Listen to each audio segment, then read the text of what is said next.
Hi everyone, welcome to my channel. ತಮ್ಮೆಲ್ಲರಿಗೂ ನಮ್ಮ ಚಾನಲ್ಗೆ ಸ್ವಾಗತವನ್ನು ಕೋರುತ್ತಾ ಇವತ್ತಿನ ವಿಡಿಯೋದಲ್ಲಿ ತಮ್ಮೊಂದಿಗೆ 2026-27ನೇ ಶೈಕ್ಷಣಿಕ ಸಾಲಿನ ಆದರ್ಶ ವಿದ್ಯಾಲಯದ ಪ್ರವೇಶಕ್ಕೆ ಸಂಬಂಧಪಟ್ಟ ಹಾಗೆ ಇಲ್ಲಿ ತಮ್ಮ ಮಗ ಅಥವಾ ಮಗಳು ಎಕ್ಸಾಮನ್ನು ಬರೆದಿದ್ದರೆ ಇಲ್ಲಿ ಇವತ್ತು ರಿಸಲ್ಟ್ಸ್ ಅನೌನ್ಸ್ ಆಗಿರುತ್ತದೆ.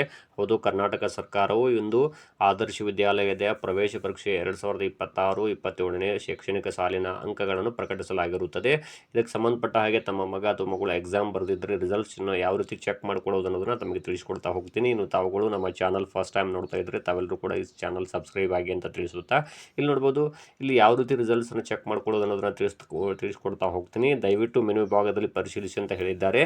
Marks have been announced for the Adarsh Vidyalaya entrance exam for 6th standard admission. Please check the marks in the menu ಅಂತ ಕೊಟ್ಟಿದ್ದಾರೆ. ಹಾಗಾದ್ರೆ ಹೆಂಗೆ ಚೆಕ್ ಮಾಡೋದು ಅನ್ನೋದನ್ನು ನೋಡೋದಾದರೆ ಮೊದಲಿಗೆ ತಾವೇನು ಮಾಡಿ ಸ್ಕೂಲ್ ಎಜುಕೇಷನ್ ಅಂತ ಹೇಳಿ ಗೂಗಲಲ್ಲಿ ಮೊದಲು ಟೈಪ್ ಮಾಡಬೇಕು. ಸ್ಕೂಲ್ ಎಜುಕೇಷನ್ ಅಂತ ಟೈಪ್ ಮಾಡಿದ ಮೇಲೆ ನೆಕ್ಸ್ಟ್ ಅಲ್ಲಿ ಕೆಳಗಡೆ ಏನಿರ್ತದೆ ಅಂದರೆ ಮೆನು ಬಾರ್ ಅಂತ ಇರುತ್ತೆ. ಅಲ್ಲಿ ಡಿಪಾರ್ಟ್ಮೆಂಟ್ ಲಿಂಕ್ಸ್ ಅಂತ ಇರುತ್ತೆ. ಇಲ್ಲಿ ಆದರ್ಶ ವಿದ್ಯಾಲಯ ಅಂತ ಇರುತ್ತೆ. ಅದನ್ನು ಕ್ಲಿಕ್ ಮಾಡಬೇಕು. ಅದನ್ನು ಕ್ಲಿಕ್ ಮಾಡಿದ ಕೂಡಲೇ ಫಸ್ಟ್ ಇದೇ ಪೇಜ್ ಓಪನ್ ಆಗುತ್ತೆ. ನಾನು ಆಗಲೇ ಹೇಳಿದಾಗೆ ಫಲಿತಾಂಶ ಪರಿಶೀಲಿಸಿ ಅಂತ ಬರುತ್ತೆ. ಅಲ್ಲಿ ಹೋಮ್ ಪೇಜ್ ಅಂತ ಇರುತ್ತಲ್ಲ, ಮುಖಪುಟ, ಅದನ್ನು ಕ್ಲಿಕ್ ಮಾಡಬೇಕು.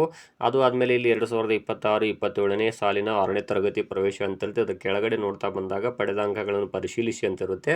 ಅದನ್ನು ಕ್ಲಿಕ್ ಮಾಡಬೇಕು. ಆಮೇಲೆ ಇಲ್ಲಿ ನೋಡ್ಬೋದು ಒಂದು ಪೇಜ್ ಓಪನ್ ಆಗುತ್ತೆ. ಪಡೆದ ಅಂಕಗಳನ್ನು ಪರಿಶೀಲಿಸಿ ಅಂತ ಇರುತ್ತೆ. ಅಲ್ಲಿ ತಾವೇನು ಮಾಡಿ ತಮ್ಮ ಮಗ ಅಥವಾ ಮಗಳ ಇಲ್ಲಿ ರಿಜಿಸ್ಟರ್ ನಂಬರ್ ಅಥವಾ ನೋಂದಣಿ ಸಂಖ್ಯೆಯನ್ನು ಅಥವಾ ಇಲ್ಲಿ SATS ಸ್ಯಾಡ್ಸ್ ನಂಬರನ್ನು ಹಾಕಬೇಕು. ಅಲ್ಲಿ ಸೆಕ್ಯೂರಿಟಿ ಕೋಡ್ ನಂಬರ್ ಕೊಟ್ಟಿರ್ತಾರೆ, ಅದನ್ನು ಹಾಕಿ ಇಲ್ಲಿ ಸಬ್ಮಿಟ್ ಕೊಟ್ಟರೆ ತಾವು ಪಡೆದುಕೊಂಡ ಅಂಕಗಳು ಎಷ್ಟು ಎಂಬುದು ತಮಗೆ ಇನ್ಫಾರ್ಮೇಷನ್ ಅಲ್ಲಿ ಬರ್ತದೆ ಅಂತ ತಿಳಿಸ್ತಾ ಇದ್ದೀನಿ. ಇದನ್ನು ಈ ರೀತಿ ಚೆಕ್ ಮಾಡ್ಕೊಳ್ಳೋದ್ರ ಮೂಲಕ ತಮ್ಮ ಅಂಕಗಳನ್ನು ಕನ್ಫರ್ಮೇಷನ್ ಇದು ಫೈನಲ್ ಆಗಿರುತ್ತೆ. ಇಲ್ಲಿ ಮತ್ತೆ ಯಾವುದೇ ರೀತಿ ಬದಲಾವಣೆಗಳಿಗೆ ಇಲ್ಲಿ ಆಕ್ಷೇಪಣೆ ಸಲ್ಲಿಸಲಿಕ್ಕೆ ಕೂಡ ಅವಕಾಶಗಳು ಇರುವುದಿಲ್ಲ ಅನ್ನೋದನ್ನು ತಾವಿಲ್ಲಿ ಗಮನಿಸಬೇಕಾಗಿದೆ. ಧನ್ಯವಾದಗಳು.